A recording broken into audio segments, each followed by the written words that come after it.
Welcome. Today is Friday, April 3rd. This is a webinar on COVID-19, protecting healthcare workers, reuse and decontamination of N95 respirators. As you can see, we do have a large group joining us today, so we are going to welcome. Today is Friday, April 3rd. This is a webinar.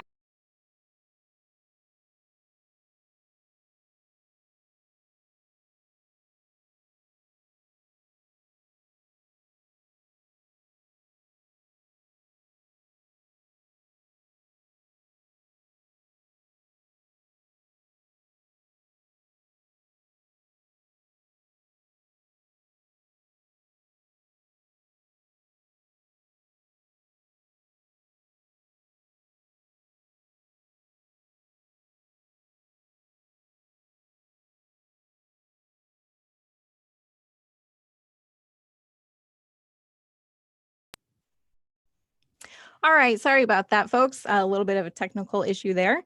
So we'll start that over again. Today is Friday, April 3rd. This is the webinar on COVID-19, protecting healthcare workers, reuse and decontamination of N95 respirators. We do have a large group joining us today, so we're going to allow a few more minutes for attendees to sign on before we get started. For those that have already joined us, feel free to introduce yourselves in the chat box. Let us know where you're from and what your role is. My name is Elizabeth DeWolf, and I'm from the American College of Occupational and Environmental Medicine. ACOM is a membership organization that promotes the health and safety of workers, workplaces, and environments through education, research, development of public policy, and advancing the field of occupational health. This webinar is being recorded and will be available on the ACOM website later today. We will also email the link to the recording out to all registrants. If you have questions for the speakers, please post them in the Q&A box and then not the chat feature. As you can see, we do have a lot of attendees, and any questions posted will get lost. So it's best to use the Q&A box. Today's moderator is Dr. David Rumble, Professor Emeritus, Division of Occupational and Environmental Medicine, University of California, San Francisco. Dr. Rumble, I'll turn it over to you now.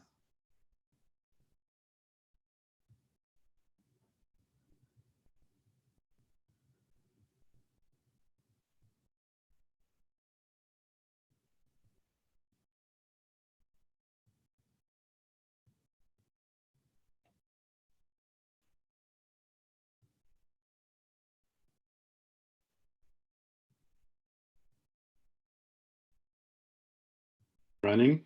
I hope everyone can see the screen. Welcome to the third ACOM webinar on preventing COVID-19 in healthcare workers. Previous ones were on lessons from Taiwan and Italy and occupational medicine practice. Today's is on methods for decontaminating respirators, specifically N95 and other similar respirators. This webinar is being recorded, and the recording and slides will be available on the ACOM website. We're working on future webinars such as laboratory tests and return to work, and also another decontamination webinar for other PPE. I want to thank the ACOM staff for the rapid response in setting up the webinars under these challenging circumstances. But most importantly, we want to acknowledge the first responders and healthcare workers who are on the front lines, especially colleagues in New York and elsewhere who are under the stress.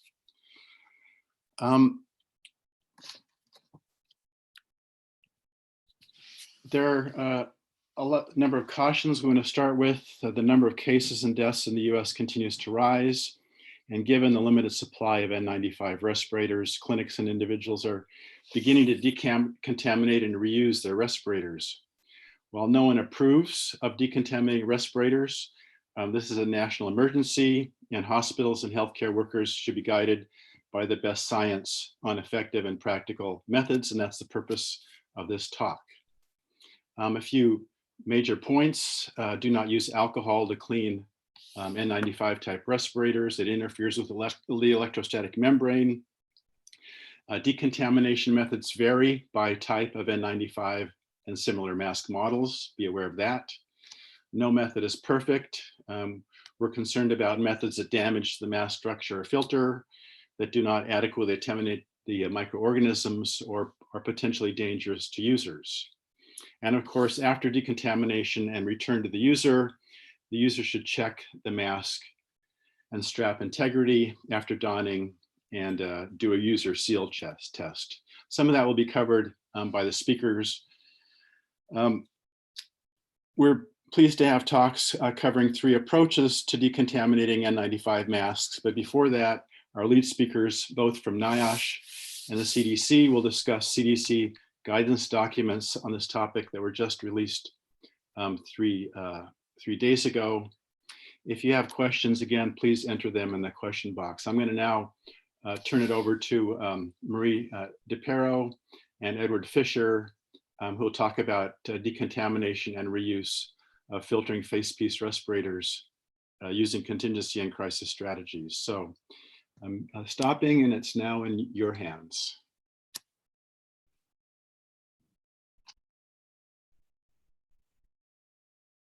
Well, thanks everyone. This is Marie DePero. I'm a medical officer and infectious disease physician at CDC's NIOSH, and I appreciate the opportunity to present today. I'm going to give more context as to how decontamination and limited reuse of filtering facepiece respirators fits into CDC strategies for optimizing the supply of N95s during the COVID-19 pandemic. Next slide. In February 2020, CDC published a web page that provides strategies for healthcare settings to optimize supplies of disposable N95 respirators when there's limited supply, while maximizing the level of protection offered to healthcare personnel. So this web page is intended for leaders who are responsible for developing and implementing policies and procedures for preventing infectious disease transmission in healthcare settings. And I will say we are actually rolling out an update on this strategies web page this afternoon. Next slide. CDC has framed these strategies within the hierarchy of controls, which I know everyone on this call is familiar with, but using the surge capacity approach. So surge capacity refers to the ability to manage sudden unexpected increase in patient volume that would otherwise severely challenge or exceed present capacity of a facility. So we thought this would be a useful framework to approach a decreased supply of N95 respirators. 3 general strata have been used to describe surge capacity and can be used to prioritize measures along the continuum of care. So conventional capacity includes measures that do not cause any change in daily standard practices. We feel these should already be implemented into everyday infection prevention and control practices. Contingency capacity strategies include measures that may change daily standard practices, but may not have a significant impact on the care delivered to the patient or the safety of the healthcare personnel. And then crisis capacity are really measures that are not commensurate with US standards of care. Next slide. Engineering controls within conventional capacity include things like performing aerosol generating procedures on COVID-19 patients in airborne infection isolation rooms and using physical barriers like glass or plastic windows in reception areas. I'm just going to highlight a few administrative controls within conventional capacity. These include things like telemedicine, which is being increasingly implemented around the country, excluding all healthcare personnel not directly involved in patient care, such as dietary or housekeeping, limiting face-to-face healthcare personnel encounters with patients by bundling care activities, implementing source control by having a suspected or confirmed COVID-19 patient wear a face mask is also really important. And then another strategy is to implement cohorting of patients and healthcare personnel. Next slide. Conventional capacity PPE strategies include understanding the different types of N95 respirators. So surgical N95 respirators are recommended really only for use by healthcare personnel who need protection from both airborne and fluid hazards like splashes and sprays. And we want to make sure that these are available for those who need them. Another important strategy is the use of alternative NIOSH-approved respirators to N95s that provide either equivalent or higher protection. So there are many disposable filtering facepiece respirators that are at least as protective as the N95, and these include respirators in the N, P, and R series. There are also powered air purifying respirators, or PAPRs, and elastomeric respirators. Both are reusable options, so are nice options when N95 supplies are low.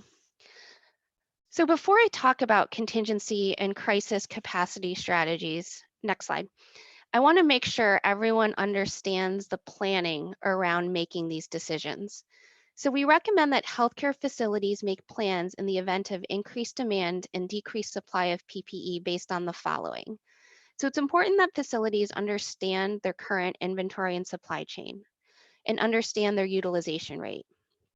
It's also important that facilities have implemented conventional capacity strategies because we don't want healthcare facilities to jump to these contingency and crisis capacity strategies without doing all they can under conventional. In addition, communication with healthcare coalitions and state and local partners is also really important. Next slide. So CDC has also released contingency capacity strategies for times of expected shortages. So these measures include decreasing length of hospital stay for medically stable COVID-19 patients whenever possible. In addition, OSHA has published some temporary guidance about temporarily suspending annual fit testing as long as the employee has undergone an initial fit test. Contingency capacity PPE strategies include considering the use of N95 respirators beyond their manufacturer designated shelf life for training and fit testing, and then also considering the extended use of N95 respirators, which means that healthcare personnel wear the same N95 for repeated close contact encounters with several different patients. Next slide. Finally, I wanted to highlight some crisis capacity strategies for when N95 supplies are low. So these strategies really only should be considered after conventional and contingency strategies have already been implemented. Healthcare facilities can consider the use of respirators beyond their manufacturer designated shelf life for healthcare delivery. They can also consider the use of respirators evaluated and complying with standards used in other countries, and we're in the process of updating our guidance surrounding this that should go live this afternoon. In addition, healthcare facilities can consider implementing limited reuse of N95 respirators, which is the focus of this webinar today. And then finally, healthcare facilities can also prioritize the use of N95 respirators and face masks by activity. And so that's all I have, and now I'll turn it over to Dr. Fisher to talk more about reuse and decontamination strategies. Thank you, Dr. DePerio. So I'm Ed Fisher. I am a research biologist with NIOSH CDC. I'm going to talk to you about reuse of filtering face piece respirators. I'll refer to those as FFRs using crisis capacity strategies. So FFRs, extended use and reuse, can be practiced as part of contingency and crisis capacity strategies during high demand. NIOSH first recommended FFR reuse in the early 90s for care of patients with tuberculosis. We have data that shows that 5 consecutive donnings can be performed before a significant change in fit. But during that study, we also noticed that some models were able to maintain fit for up to 20 donnings. Field studies show that FFRs can maintain expected levels of protection for hours of use in dusty industrial environments, which speaks to the protection that would be expected over extended use. So FFRs may become contaminated and serve as a source for self-inoculation. We don't know how many pathogens are trapped on FFRs used by healthcare workers, but we do know that these pathogens can persist on FFRs for days, and we also know that it's possible that these pathogens can be transferred from the FFR to the hands of the wearer. Storing FFRs in a breathable bag over a period of days may reduce the risk of self-inoculation when reusing FFRs. So there was a recent study where they showed that SARS-CoV-2 is able to survive on surfaces for up to 72 hours. If you can time the FFR reuse based on the pathogen persistence, it may be possible to reduce risk of self-inoculation. So how this would be done, for example, is maybe you provide the healthcare worker with 1 FFR and 1 breathable bag for each work shift, anywhere from 5 to 7. And what they would do is use 1 FFR per day. At the end of the day, that FFR would be placed in the brown bag, and then you would move on to the next FFR, and you would repeat that cycle so that there is a minimum of 5 days in between, which may help the pathogen, allow the pathogen to die off. Decontamination of FFRs is a crisis capacity strategy that can be used during periods of known FFR shortages. CDC and NIOSH do not recommend that FFRs be decontaminated and then reused as a standard care, but we know that's not where we are right now.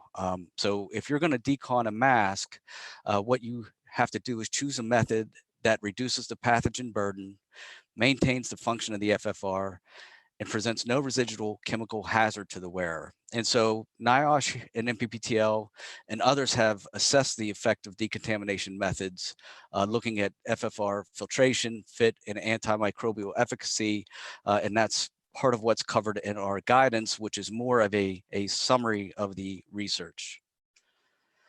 So one thing to note about this is the confidence of the FFR performance following decontamination may differ depending on methods used in method validation. So the FDA has recently cleared its first decontamination system for reprocessing FFRs on March 29th this year.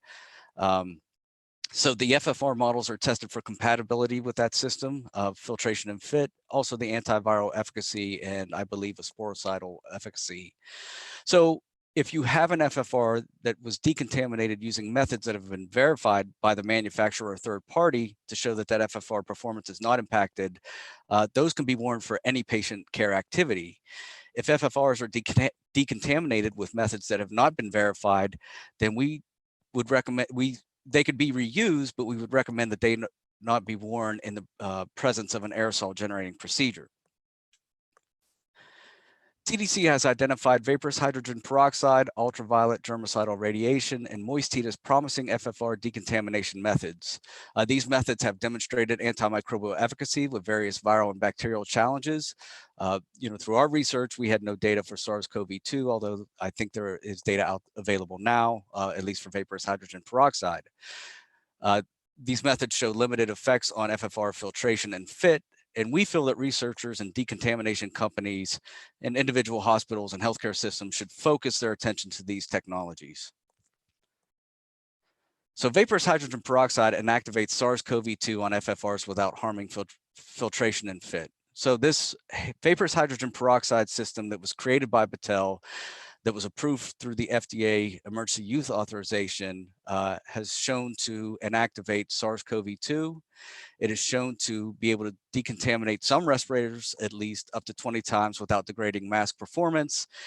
And in one report for one FFR model, it was shown that the fit was not affected up to 20 vaporous hydrogen peroxide treatment cycles.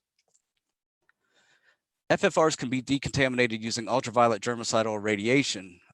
Expected levels of filtration performance was maintained for doses up to 950 joules per centimeter squared. That's a really, really high dose, but filtration was fine. We were noticing 99.9 to 99.99% of reduction of influenza, the various strains listed there, MERS-CoV, SARS-CoV on FFR materials with a lower dose of in between 1 to 2 joules per centimeter squared. These UVGI was shown to have limited effect on 3 cycles of decontamination on the FFR fit. The only problem with UVGI is it can be difficult to fine tune the doses, with the working distances and the power of the lamps used. And there's also a concern over shadowing effects. Moist heat is a promising method, can be performed with readily available materials. In the environments around 60 to 65 degrees and 80% relative humidity, it caused minimal degradation of the fit and filtration of the FFR. It was able to reduce H1N1 influenza by 99.99%. One limitation of the moist heat method is that there is uncertainty of what pathogens it works for, but I think that can be said for a lot of methods. Steam treatment and liquid hydrogen peroxide are promising methods with some limitations. The steam was able to show 99.9% reduction in H1N1 and bacteriophage MS2 with minimal effect on FFR filtration and fit. The issue with the steam is we generated it with a microwave. There are different sizes of microwaves. There are different powers. We don't know how that would affect the performance of the FFR. There's also the concern that the nose bands of the FFRs may cause arcing or sparking inside the microwave. We did not experience that with ours, but I have heard reports from others that in fact did happen. We did not do much with the liquid hydrogen peroxide. What it did demonstrate with a 6% soaking, a soak in 6% liquid hydrogen peroxide was limited degradation of the filter performance. Some decontamination methods change FFR performance or function or present a health hazard. These are the methods that we do not recommend: autoclave, isopropyl alcohol, soap, dry microwave irradiation, bleach, and disinfecting wipes. I have dry heat listed here, but I think there are some reports coming out now. Some more research is available. The dry heat may be a viable option. That may be something that we can consider moving up out of this category. The other thing to mention is ethylene oxide is not recommended as a crisis strategy, as it may be harmful to the wearer. So in conclusion, conventional and contingency capacity strategies should be for optimizing supplies of N95 respirators should be considered before resorting to crisis capacity strategies. There's no one-size-fits-all solution for FFR decon, and some FFR decon methods are more promising than others. And I just want to highlight our current efforts. We are looking at respirator filtration and fit performance for FFRs that are decon by third parties. We're also looking at filtration efficiency for international respirators that are not approved by NIOSH, as well as N95s that are have reached their the end of their designated shelf life. And for more information, the references to the materials that I talked about here, you can go to our link to our just recently published guidance document. Thank you.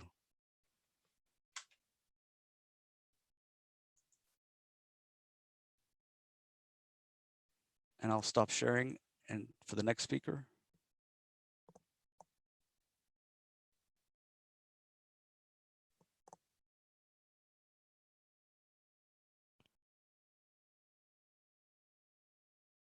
Okay, great. Can everybody see my screen?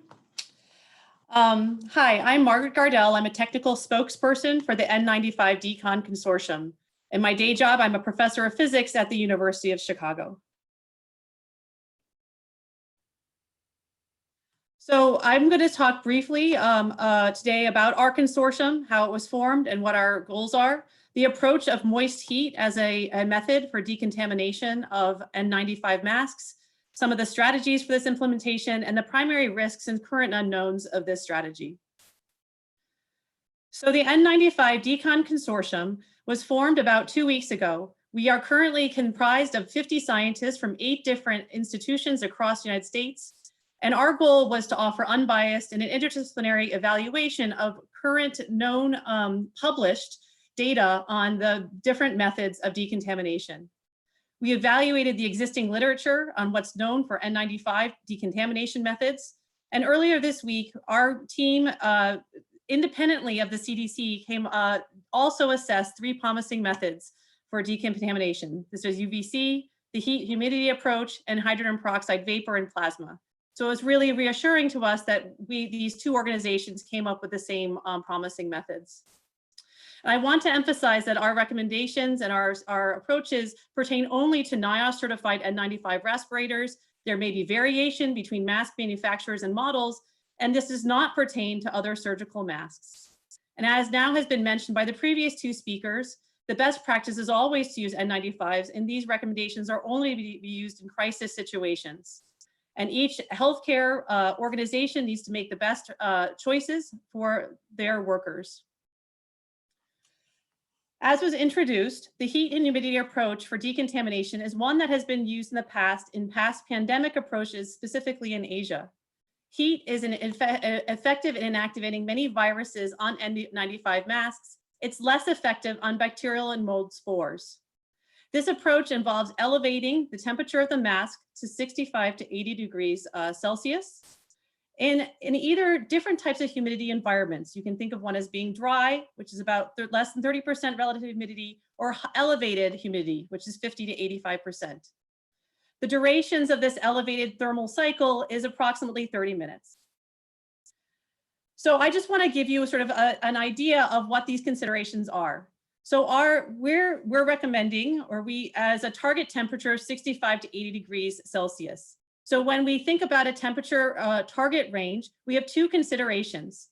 One is that at increased temperatures, you have increased risk of damage to the N95 mask. However, if you do a thermal cycle at lower temperatures, you've increased risk of reduced viral inactivation. So the target range that we've seen in the published literature is between 65 and 80 degrees Celsius as to least provide the least amount of mass damage and the most amount of viral inactivation. Now, when we think about the relative humidity is a measure of the amount of moisture in the surrounding air. It's a nice day in Chicago today. It's about 12 degrees Celsius outside and with a 45% relative humidity. Now, it's been shown in previous literature that 50 to 85% humidity is optimized for viral strains inactivation on N95 masks.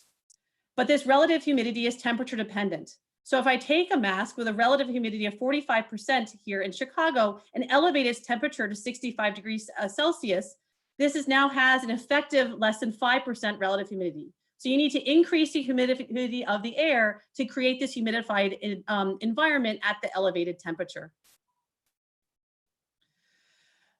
So the current literature states, and I've mentioned two papers here, but there's many more papers listed on our website and that we can in our literature that we've published. The current literature suggests that 60 degrees Celsius for 30 minutes inactivates coronaviruses in solution, and 70 degrees Celsius at 85% relative humidity for 30 minutes inactivates influenza strains on N95 masks. As was stated earlier, there's no data for heat inactivation of coronaviruses on N95 masks, but there are researchers attempting to do these experiments now, and data should be forthcoming. It should also be recognized a risk. Heat and humidity is not a general decontamination method, and this method does not inactivate all bacterial or mold spores on N95. Now, the impact of heat and humidity on N95 performance. When we think about N95 performance, we think of two things. One is effects on filtration, that is the ability of particles to get through the mask, and the other is an impact on seal, how it fits the user. So what is known about these thermal cycles on N95 masks is that the filter performance can be maintained at least for 5 cycles of 60 degrees Celsius at 80% relative humidity. Moreover, it's also been shown that the mask seal can maintain performance for at least 1 cycle at 65 degrees C or 150 degrees Fahrenheit at 85% relative humidity for 30 minutes. Again, more data is being taken in labs currently to try to increase the information known about these metrics. What's unknown is how many cycles, the maximum number of cycles that can be done before there's damage to N95 fit and filtration. And also different N95 makes and models may respond differently. Now the strategies for implementation. So as was said before, the CDC guidance on heat humidity is one method that has been recommended by the CDC. And in the clinics, there's many commonly available devices that can maintain this temperature range. I've now written the temperature range in degrees Fahrenheit, and we can go back and forth between Celsius and Fahrenheit. And these include warming cabinets, some ovens, some autoclaves can achieve this low number, water baths, and bacterial incubators. And there's as well many low-cost approaches for enhanced humidity. We can put the mask in a sealed bag, you can humidify the chamber, etc. I want to emphasize that in any of these strategies, we need to mitigate the risk for cross-contamination. That is, the mask should be kept separate and return to the individual user. After one of these thermal cycles, a mask should be stored in an open, breathable bag immediately after the thermal cycle. As I should say, these are all recommendations and ideas that we've learned from the published literature, but there has been no method that has been validated in an FDA-approved process yet. So the key considerations of this approach is that data from any specific N95 model may not apply to others. Each N95 mask should be isolated and returned to the original user, and a seal check should be performed before each reuse.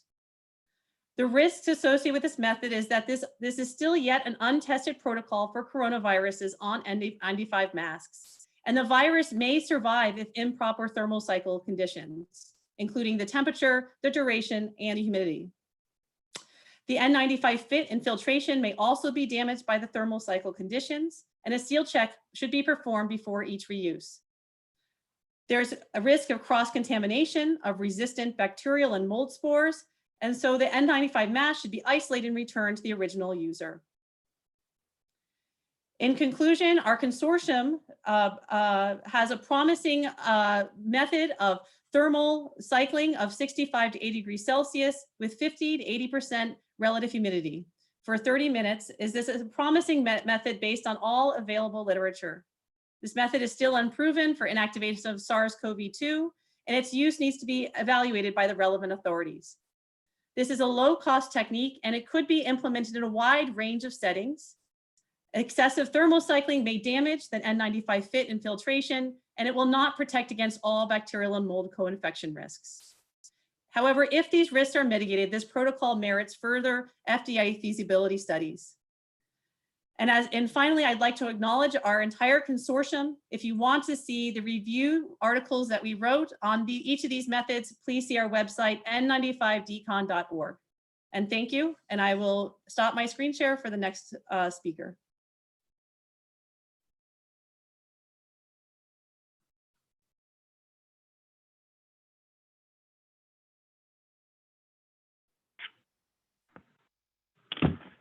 Thank you, everyone. This is Matthew Stiegel, and I'm sitting here with Anthony Schwartz, and we're going to go over our use of hydrogen peroxide vapor for decontaminating N95 respirators.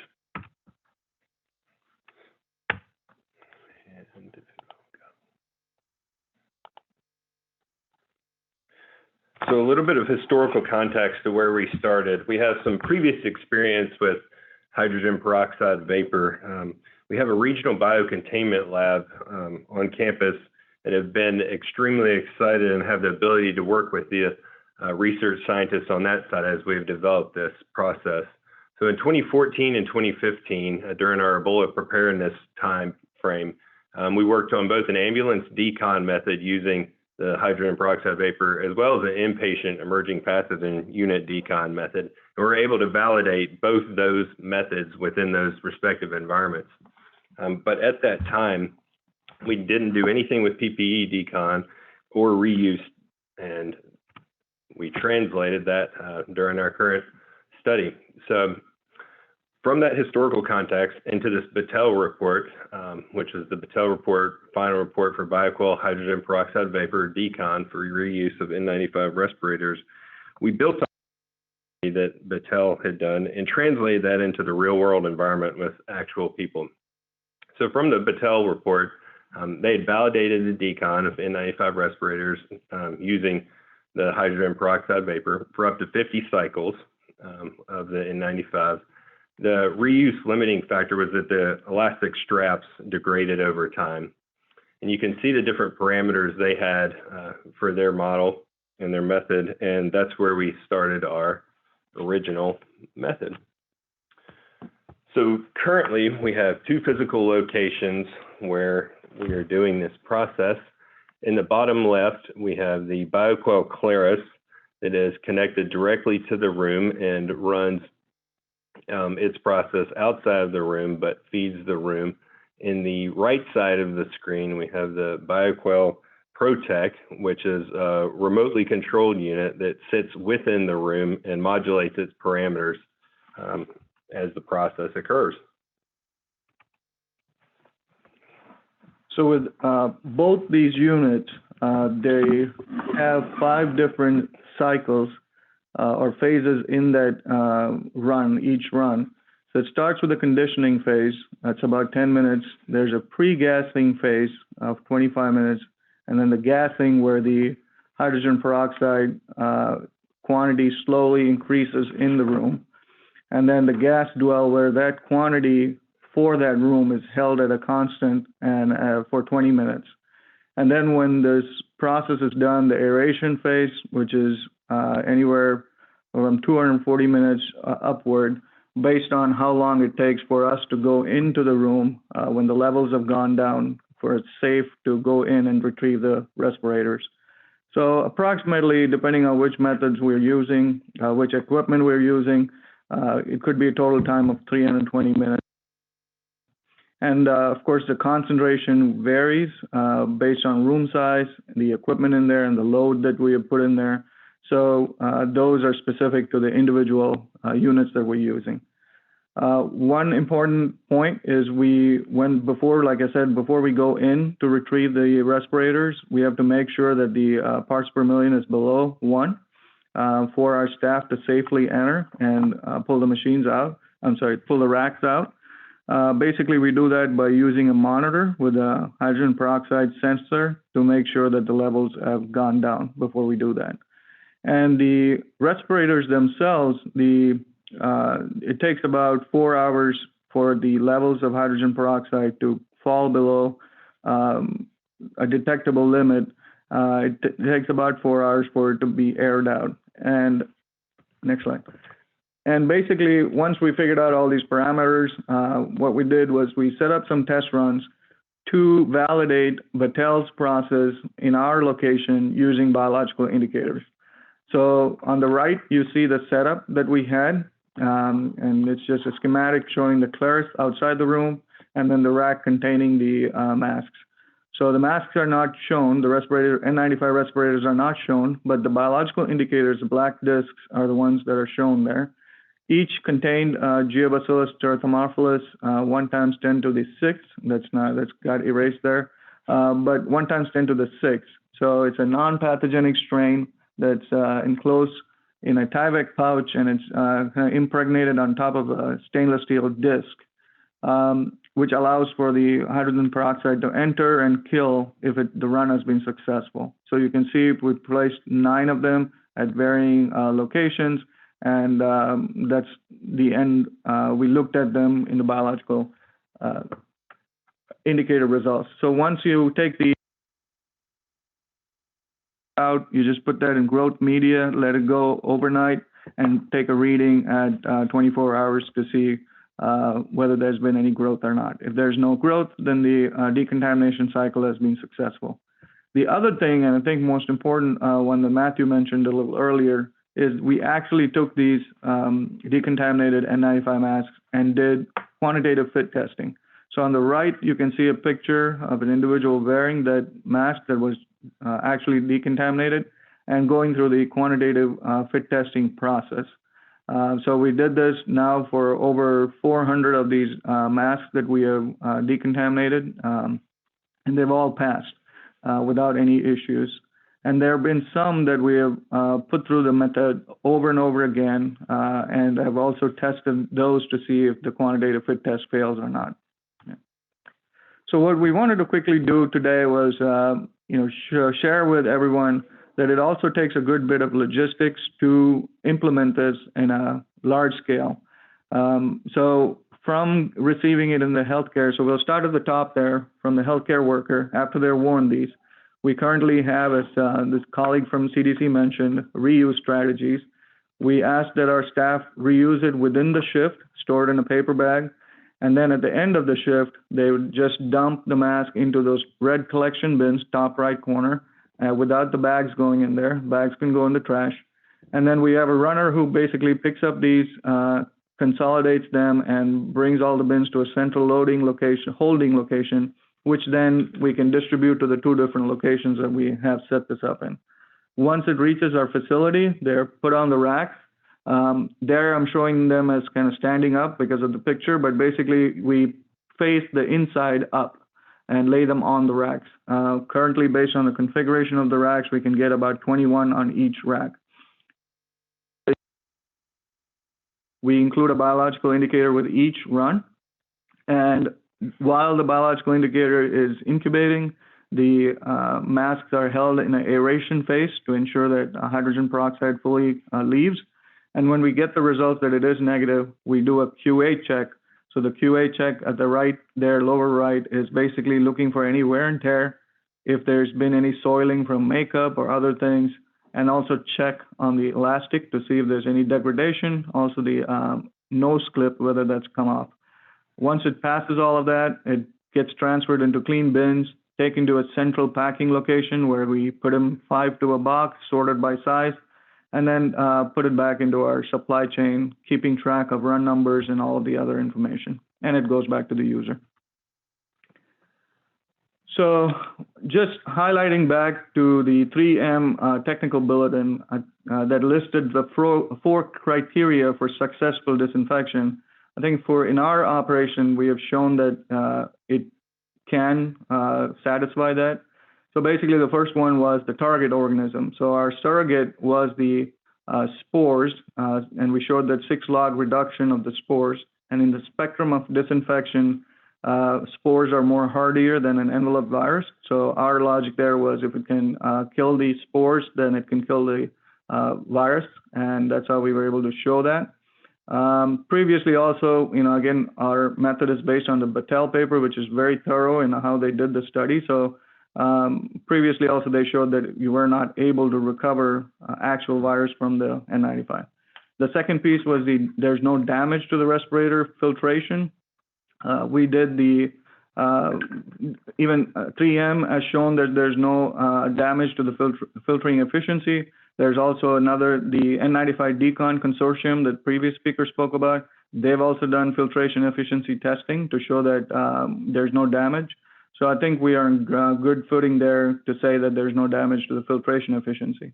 Also, the fit is not affected. Basically, at this point, we have done more than 400 fit testing, quantitative fit testing, to show that it does not affect fit testing. And also be safe for the person to wear.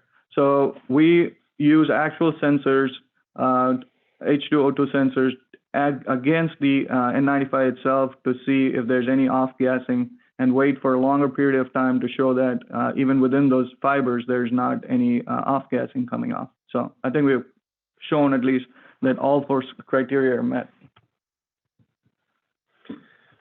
So we've mentioned the BioQuell as what we did, but we'd also like to, thanks for the N95 Decon project for providing this information to us, but also like to mention that there are some other options out there. These options differ in method of delivering and sustaining the hydrogen peroxide concentrations, but they do deliver hydrogen peroxide. So the first method is the one that we talked about. The first piece of equipment is the one we talked about during this conversation, which was hydrogen peroxide vapor. It uses a wet hydrogen peroxide vapor and approximately 3 hours of aeration following that. And the wet means that there is a saturation point, which in the room that there is a condensation on the product itself. The second method that is from ASP or STERAD is a hydrogen peroxide gas plasma, which uses ionized hydrogen peroxide and has approximately a 1 hour aeration. One of the differences between the BioQuell method and the ASP method, and the BioQuell/STERAS method and the ASP method, is there is some potential for filter degradation following 2 or 3 runs, and that process is still being investigated. The third product here is from STERAS. It's a dry hydrogen peroxide vapor.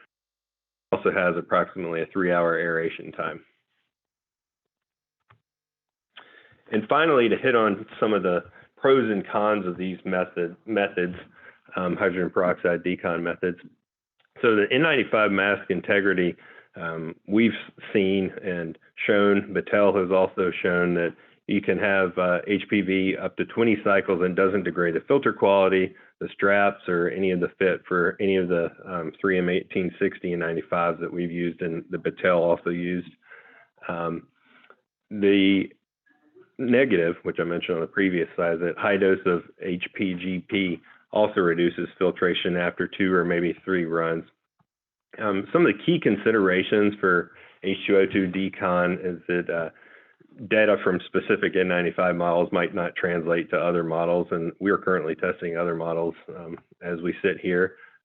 Their trained personnel are required to run these. It can be extremely dangerous as the concentrations within the rooms can get close to 800 parts per million. The N95 user seal check should be performed before each reuse, and the correct machine settings must also be confirmed. So the machine settings change from locale to locale and machine to machine. Then some of the risk associated with this there's insufficient off-gas time and residue it might pose a respiratory or skin hazard. It's just waiting until that's off-gassed long enough to get it back into the reuse cycle. Some of the HPGP protocols reduce filtration efficiency, which I've already mentioned. Then hydrogen peroxide is flammable and could present an explosion risk, or it's actually an oxidizer. So implementing this process, so CDC released guidance on HPV for decontaminating N95s, which you can find the link on the CDC website. So Battelle recently received authorization, emergency use authorization. The processing procedures from HPV have been developed, one of which is ours that we're currently using. And systems and processes are complex and dangerous, and they require trained personnel, which I previously mentioned. And now we will turn this back over.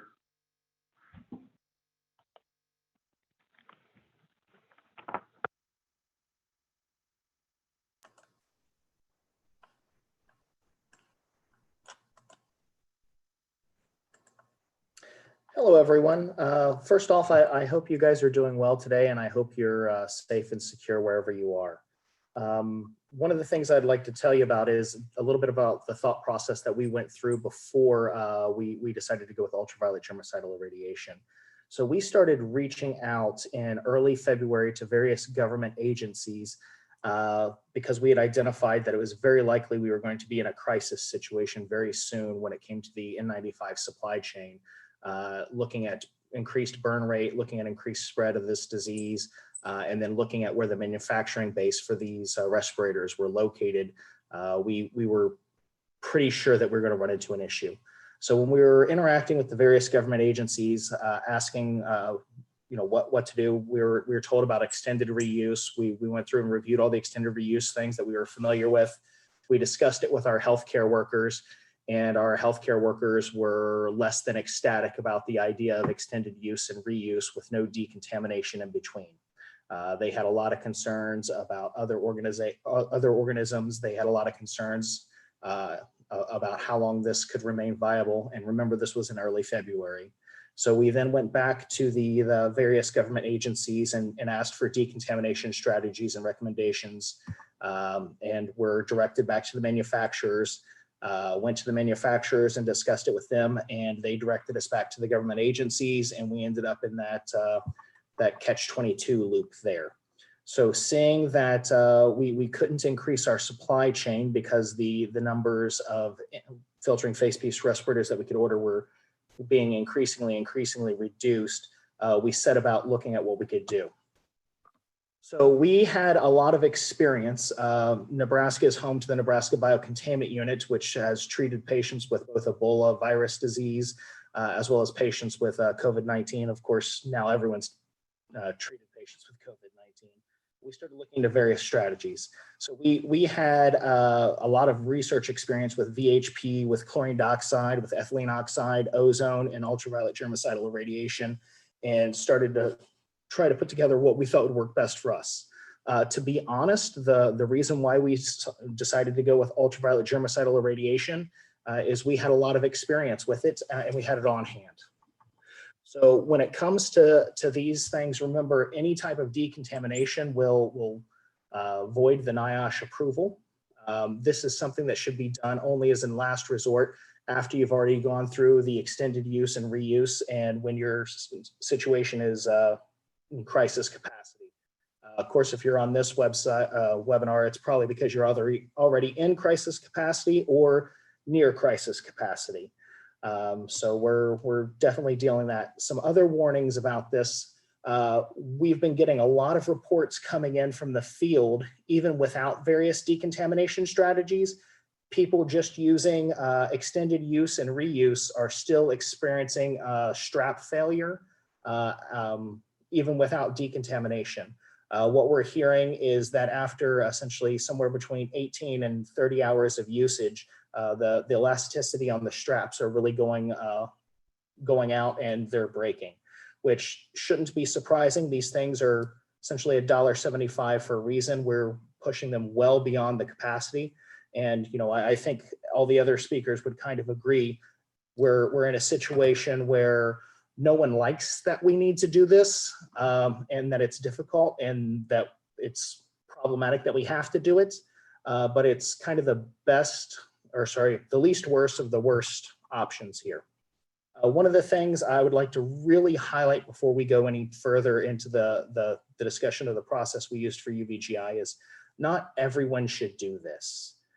We put this together at a healthcare organization that had a lot of experience with decontamination, that had a lot of experience with infectious diseases, and had a lot of ideas as to how to do this. I've gotten a lot of calls from small fire departments who are wanting to set up UVGI decon, from a lot of other groups that are wanting to set up small decons. And if you're not already starting with the expertise on how to do this, this is not probably something you should attempt.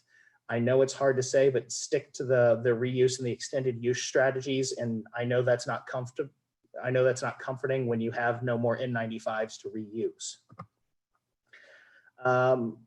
As previously mentioned, there's a number of methods out there. We've discussed a number of those today, but again, make sure you're going through your strategies to reuse and to extend use as best you can. One of the key things that we thought was most important with ours was that trust factor, was really working with our healthcare workers to find something that that'd be acceptable to them. So the item on the right here of my screen essentially shows the information process that we put out there for the healthcare workers. We went through and discussed with them the process. We went through the initial kind of discussion as to what options there were, went through process design and evaluation and operationalization, and we keep getting feedback from them and implementing that feedback.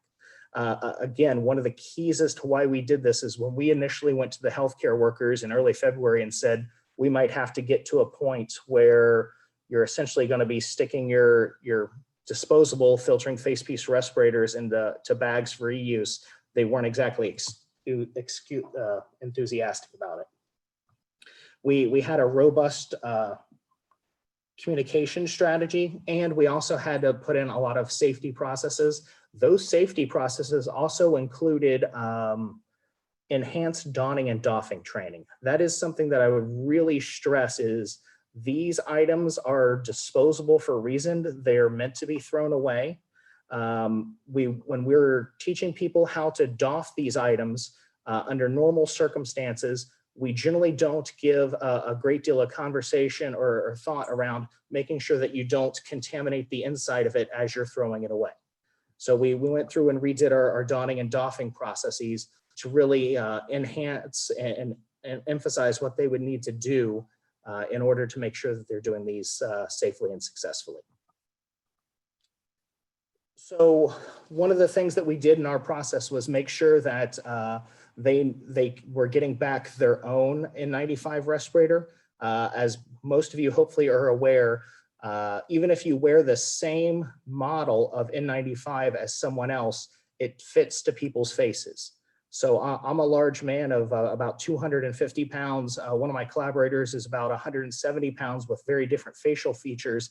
Even though we can start off wearing the same model of filtering face piece respirator, after wearing it for extended use, 4 or 6 hours, it's going to be molded to our faces and won't necessarily get that good fit to the others. So returning it back to the same person is important.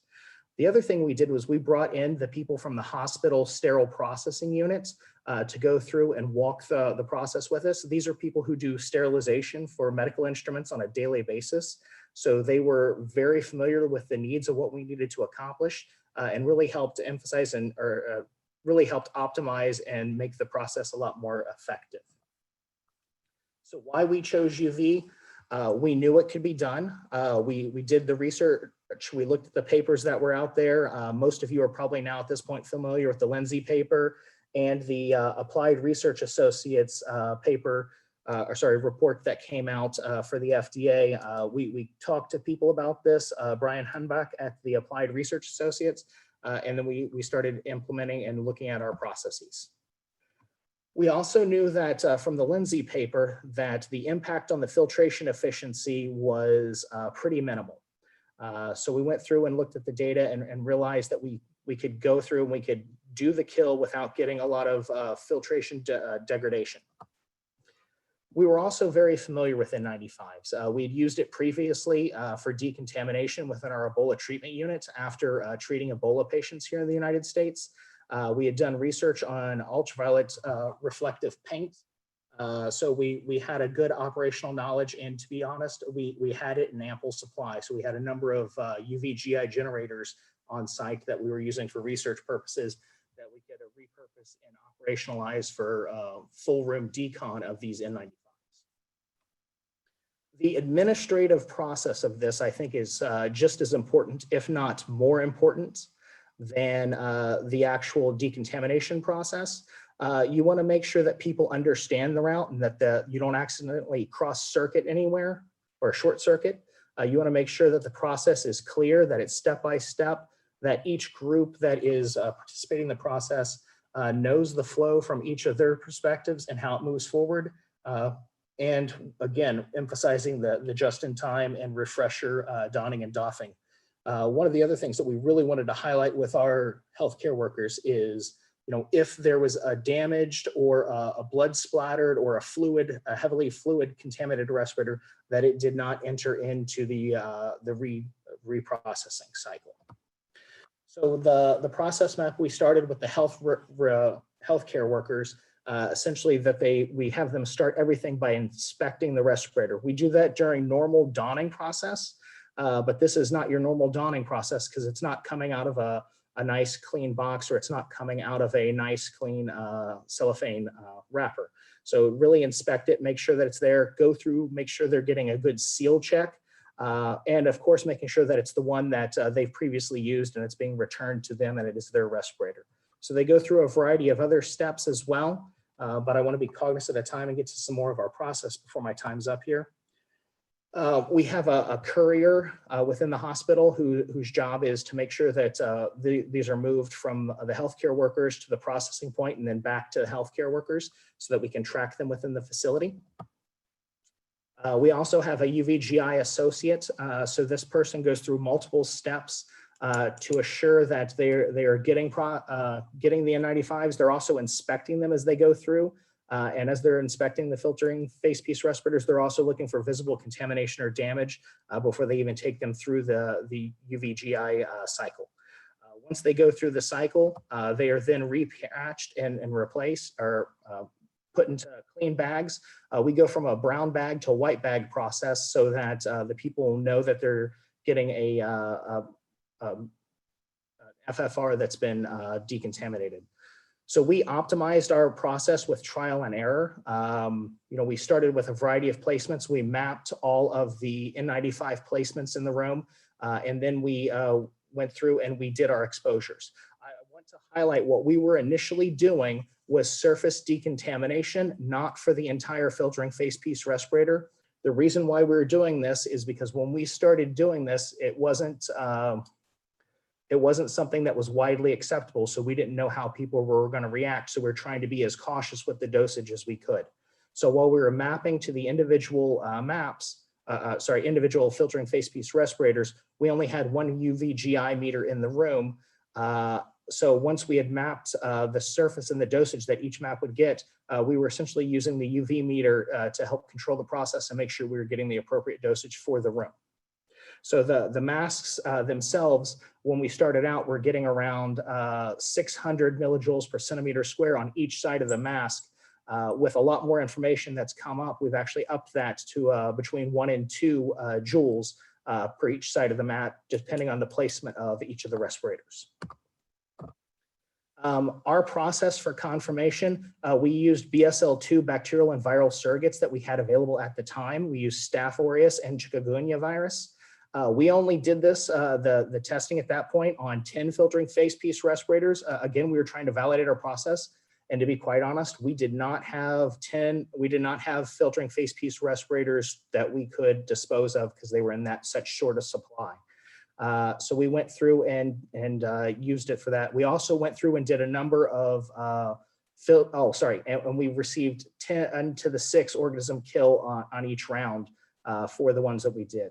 We also ran through for filtering face piece respirator fit and we did qualitative fit testing.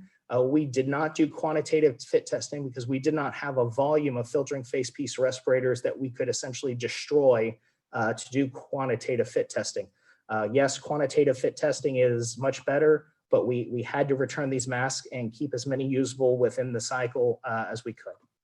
And with that, I'll think we're now going to open up to questions, so I will stop sharing.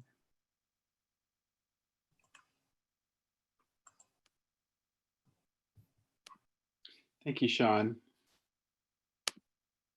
And I hope that you can hear everyone. Everyone should be unmuted who's on. And thank you all the speakers. We've received a lot of questions. We've tried to address some of them on the side in the Q&A chat area, but there are some that really need further discussion.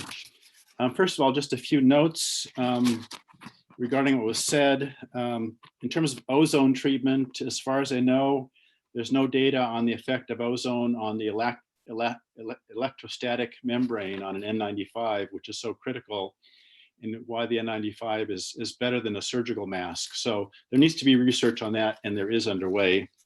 The other is that in terms of the hydrogen peroxide methods, you saw there were several different ones. We have new data that I don't think Matt or Anthony know about, that the STERAD method that uses hydrogen peroxide gas plasma damages the membrane, the mask filter efficiency. So it's currently not recommended for use. So in terms of other questions, I'm going to start with a question for Marie or Edward. I guess one of the questions that came up is, should hospitals begin to immediately saving their N95s so that they can use them for future decontamination if it's needed in a few weeks? Yeah, this is Marie DePerio from CDC. I can try and tackle that. I think it really depends on that particular hospital and what they know about their supply chain and whether they're going to get more supplies coming in, and then also their utilization rate. We would want to make sure that these hospitals have already implemented, conventional capacity strategies. So have they looked at, the use of PAPRs or elastomerics? Have they already implemented the contingency capacity strategies? So these are all sort of considerations that need to be made before a hospital considers going to this reuse strategy. Thanks. Another question for you. Why not use elastomeric respirators instead of N95s or N95 equivalents? I think you already answered that.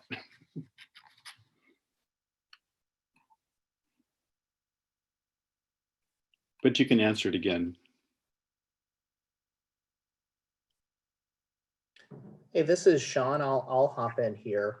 At least in the facilities I'm working with, they've already deployed their elastomerics and they've deployed their PAPRs. They're entering into this because the options are drastically limited. Thanks, Sean. Sorry, this is Marie DePerio. I was muted and I couldn't unmute myself. We think that CDC recommends that hospitals definitely consider the use of elastomerics and PAPRs. Those are conventional capacity strategies. We know that elastomerics and PAPRs do have some limitations, especially in the setting of when you need to use a respirator in a sterile field. Good. Sean, I guess Margaret and Anthony,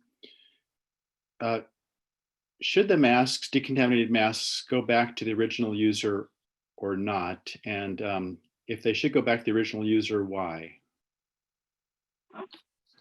This is Anthony. I can take a stab at that. Initially, we thought about doing that, but in a big system like ours, especially if we're there saying that we have decontaminated it, there's no hazard there, we didn't really think there was any particular need to go back to that individual user.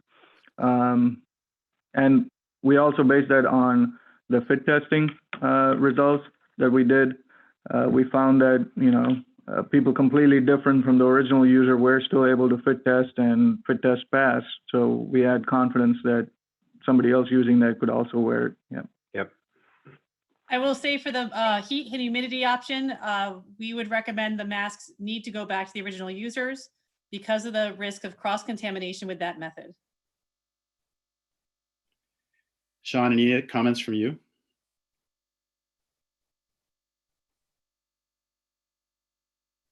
I think Sean's I muted. think Sean mentioned in his presentation that they were returning mask users because they are concerned with fit. Thank you. Yes, and sorry about that. It was two reasons. Yeah, the first one, the other one I didn't get into was healthcare worker perception. Yeah. They were a lot more likely to accept the Decon reused mask when their name was on it and they knew it was theirs. The other thing is we were seeing issues with fits. I think that's something that we see very common, particularly when these are being reused or used for 4 to 6 hours at a time. They really change the function. Again, I think a lot of these are also going to be model of N95 specific. So it may depend upon what model of N95 you're using. Thanks. A related question for Sean and Anthony. When you decontaminate the masks, should there be a formal fit test after treatment or not? I don't think so, that there needs to be a formal fit test each time. We fit test beforehand, and then the end user picks the particular model and size that they have previously been quantitatively fit tested for. Yeah, and then a very quick point about the perception issue. We had to do a lot of education, so there's lots of efforts around. First, we had to tell people to stop wearing makeup if they were going to wear a N95 respirator. Of course, as you know, no beards had to be shaven. So the makeup issue was just a perception issue. Even though they were decontaminated, it looked gross to wear somebody else's. So we had to address that. And then that's built into our QA process. We remove those and try to keep educating.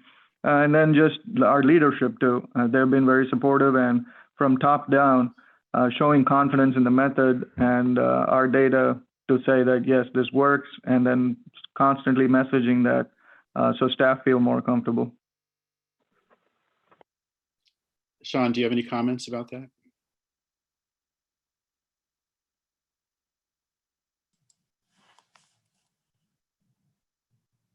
Sean's muted. Sorry, there. Yeah, I'm unmuted now. We really, in our enhanced donning training, we really emphasize the user seal check and making sure that they were still maintaining fit. And we encourage them that if it's damaged or they can no longer or they're no longer confident within their seal check, that it be disposed of. Thank you. Regarding the makeup, we didn't tell them to stop wearing it, but after wearing these for 4+ hours, they just stopped. Yeah, I guess this is for Anthony. If someone has a moisturizer on their skin or sunscreen, will that affect the process? We haven't investigated that, but we don't believe so. Okay. And the question for all of you, there's been a concern that if you write on the surface of the mask with a permanent marker, you could potentially be damaging the mask. I know that you do that in the process to mark who it goes back to. Is there any concern about writing on the surface of the mask? I guess that's for Anthony and for Sean. So we haven't been writing on the filtration media itself. We write on the elastomeric strap. And the few that people have done, we've set them aside and again, educated people not to do that. So we do allow them to write on the outside of the mask with a Sharpie. The outside, which is the structural material and part of the fluid barrier, and not the main filter, or sorry, blown fiber that provides the respiratory protection. We do not allow them to do so with a ballpoint pen, and we were very, very clear in regards to the Sharpie. Again, this is part of them really liking to get their own mask back. and we've not run into any issues with it. And we had done that a number of years ago when we were doing studies when we had masks that were more plentiful at the time, when we weren't in a crisis situation, and we did not run into any filter issues at all. Thank you.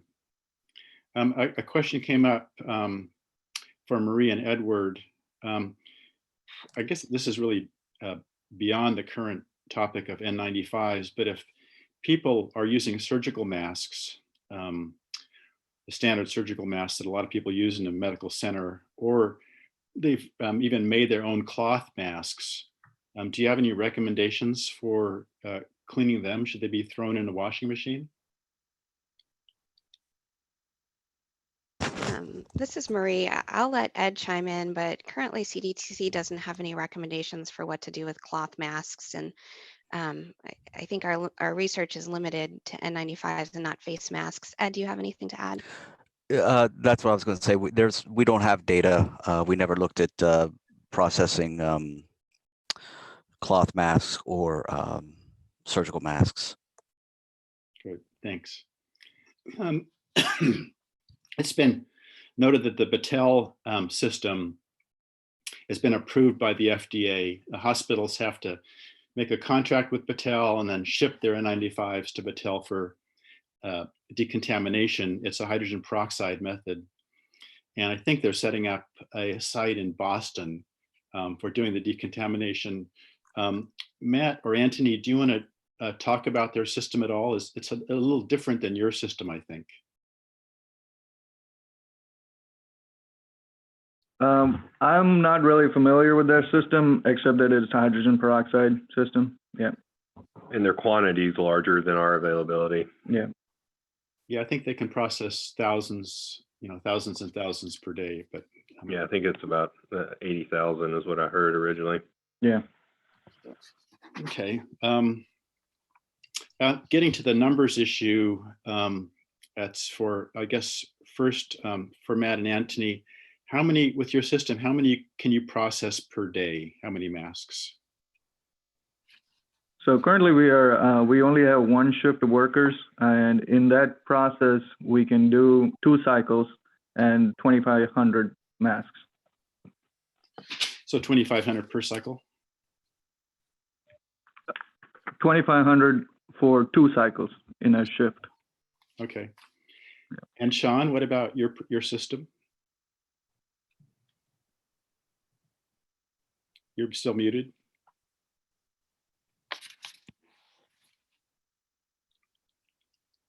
I think Sean is trying to unmute. So we're running operations pretty much around the clock, and we're doing right around 4,000. 4,000 a day? Yeah. Okay. Do either of you have any comments about throughput in terms of numbers? Do you think you're maxed out at those numbers, 2,500 and 4,000 a day, or could you go higher? And are you doing any decontamination for neighboring hospitals? Currently, we're not doing any for neighboring hospitals. I think the throughput depends on the space you can dedicate to this and the number of equipment and how many shifts you want to keep going. So, if you want to do it 24/7, then definitely times 3. But right now, we're not doing that. Okay. And can all of the presenters, can any of the presenters discuss what contamination methods might be useful for R or P respirators? Maybe that should go first to Marie, to Edward. We haven't looked at decontamination of R or P respirators. So this is Matthew. One of the considerations that we have to take into account is filtration media that includes cellulose within there, that we know that the hydrogen peroxide vapor degrades that product itself. So if the varieties had that, we know we wouldn't be able to do it with this method. Mm-hmm. And Sean, do you have any experience with other respirators?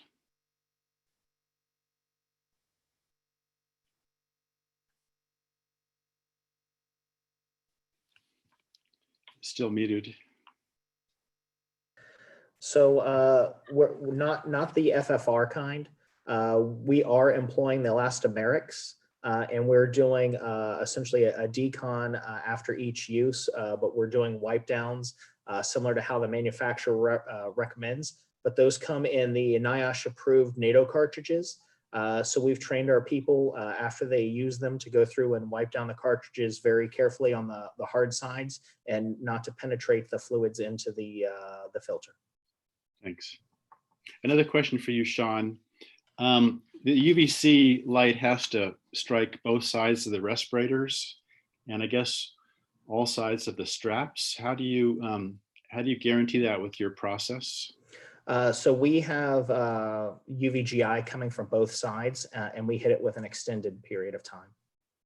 Okay. Again, we're going for surface decontamination. We're not going for complete mask decontamination. For some of these processes like hydrogen peroxide vapor, one of the first elements to fail maybe after 20 cycles is the strap. Probably the same thing is true for UVC. Is there any recommendations for replacing the strap, or should the whole mask be discarded? I think we would recommend that the whole mask be discarded because of the attachment between the elastomeric strap and the N95 would probably introduce an extra penetration point. Okay. Not only that, I mean, if you try to reattach a strap, there's no guarantee that you're going to have the same force and therefore the same fit. Great. I think we're coming close to the end here, and I want to allow each of you a moment to kind of summarize any other conclusions that you've thought about, given the questions that have been posed and the discussions you've heard from the others. So why don't we just go through the speakers and start with Marie, and then to Edward, and then on to the others. Marie, why don't you give us your closing comments?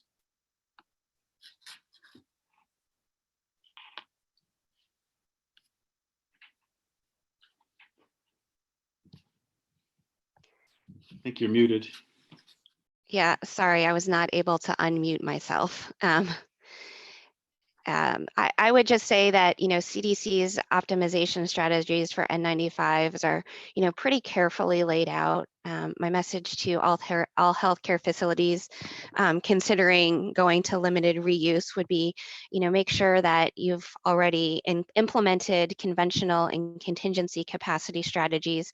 And I just want to reiterate, we are updating the N95 optimization strategies. We are making updates to the language surrounding limited reuse. And then we're also updating the language about use of respirators that comply with international standards. Thank you. Edward, you want to add anything?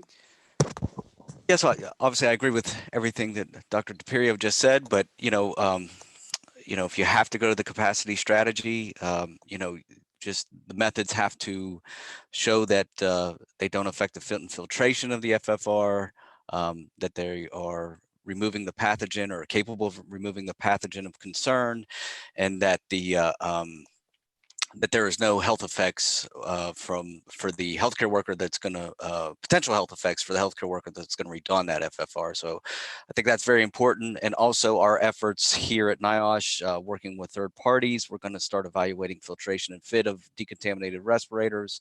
I know there's other laboratories that are capable of doing that. I think trying to get enough evidence to get a better confidence of how these decon methods work is going to be very important. Maybe each of you could also say or talk about whether or not CDC will be releasing guidance on decontaminating other equipment like elastomerics or face shields or goggles or clothing.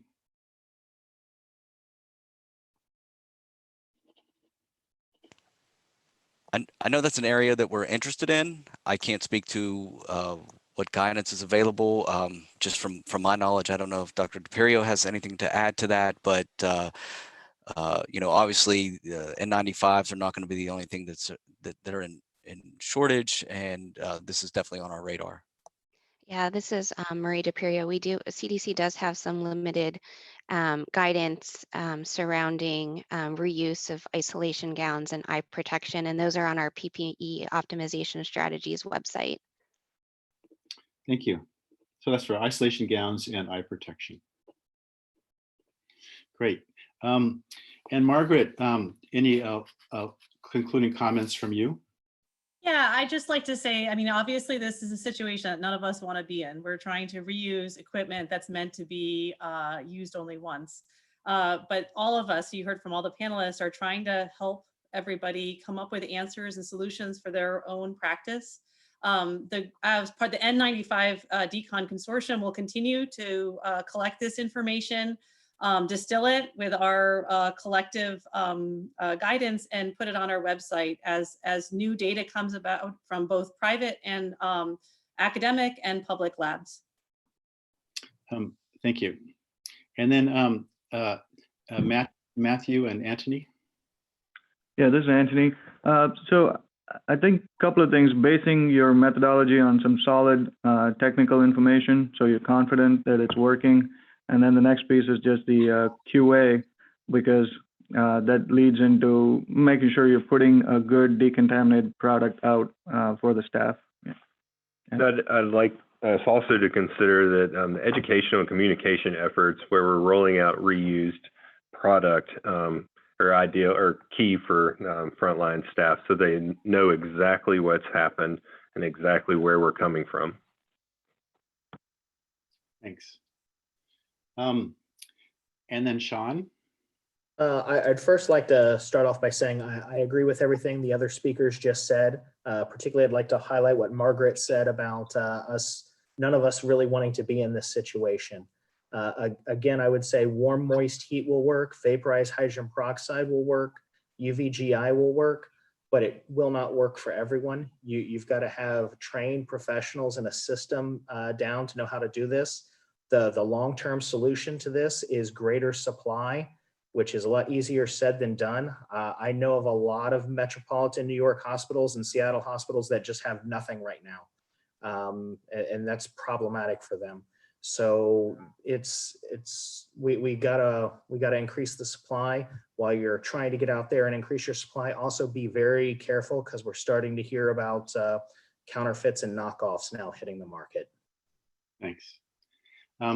We're about to finish. There's one last question I think I wanted to pose to Marie and to Edward. I think one of the recommendations was to use a surgical mask over top of an N95 to protect it from, I guess, droplets or blood. And what about the effect that might have on interfering with the fit or other elements of the usability of the N95 mask?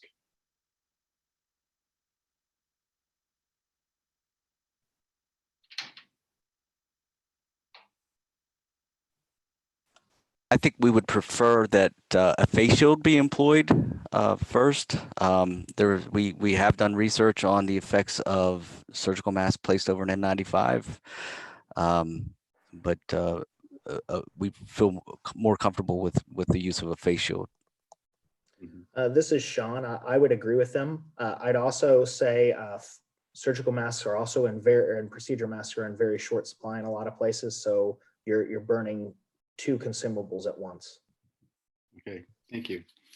So I want to first of all thank ACOM for setting this up in such a short notice, and thank all the speakers for their participation, especially with the last minute organization of this. I think most of the sites have information on their own websites that's downloadable, both videos and procedures.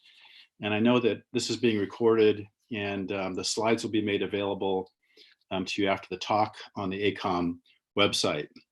So with that, I'd like to thank the speakers again, and wish everyone to stay healthy and watch out for future ACOM webinars. Elizabeth, I'll turn it back over to you.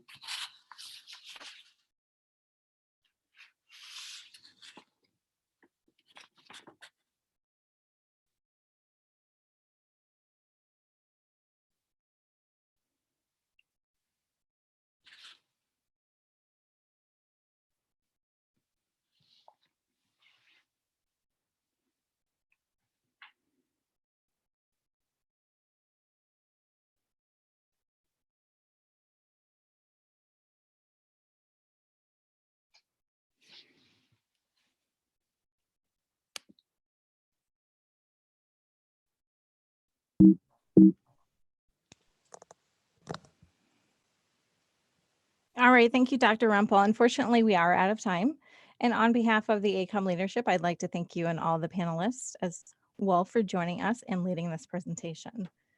As you mentioned, today's webinar was recorded, and we will be emailing a link to that recording out to all registrants within a few hours this afternoon. And to all of our attendees, thank you very much for attending. Have a great day and be well.